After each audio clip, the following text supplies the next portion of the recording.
So 8.3, combining independent and mutually exclusive events. So independent and mutually exclusive events means these events, they are independent, means that it does not depend on other events to happen, or what we call, you also can say something that mutually exclusive is when something cannot happen together.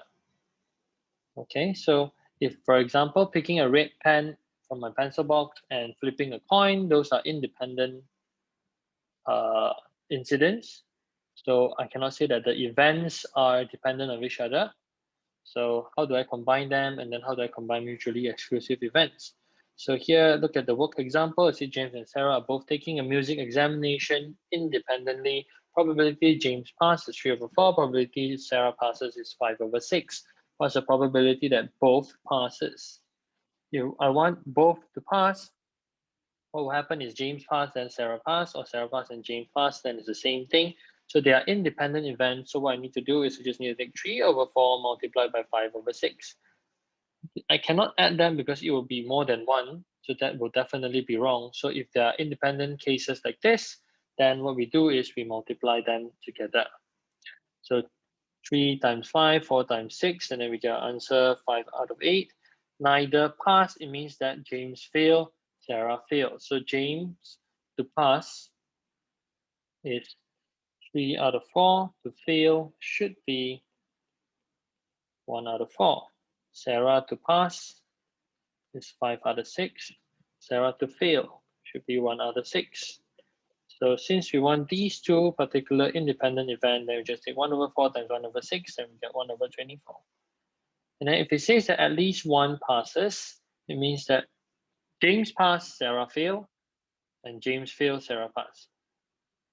Okay, so it is either James pass, Sarah fail, or James fail, Sarah pass. I can do it this way to calculate, or I can just use 1 minus neither pass. Means neither pass is here, means both fail. So if both didn't fail, it means that either one pass or both pass. So J pass, Sarah pass. So these three events will constitute the amount of probability that at least one of them pass or both of them pass. So if we want to use a shortcut, what we can do is we can take 1 minus both of them failing, because when both of them fail means nobody passed. So this one, both fail is here. So I just use 1 minus that, then I get my answer 23/24. Okay, but if you look at C and D, D is different. D says that either Sarah or Jane passes. So it means that I need James pass and Sarah fail, or James fail and Sarah pass. So James pass and Sarah fail is James pass is this, Sarah fail is this. Then another set of events that is completely not relatable to each other, then I can add them together. So James fail, Sarah pass. So I just add, multiply already, I get my answer, then I add them together, then I get my probability here. You can see 3, 4, 1, 6, 1, 4, 5, 6. Then we add them together, then we get our answer here. Okay, this is the fraction version. So this is the decimal version. Playing dart, probability that Simone hits a bullseye is 0.1. Probability that John throws a bullseye is 0.2. Both hits a bullseye. 0.1 times 0.2. Okay, answer here.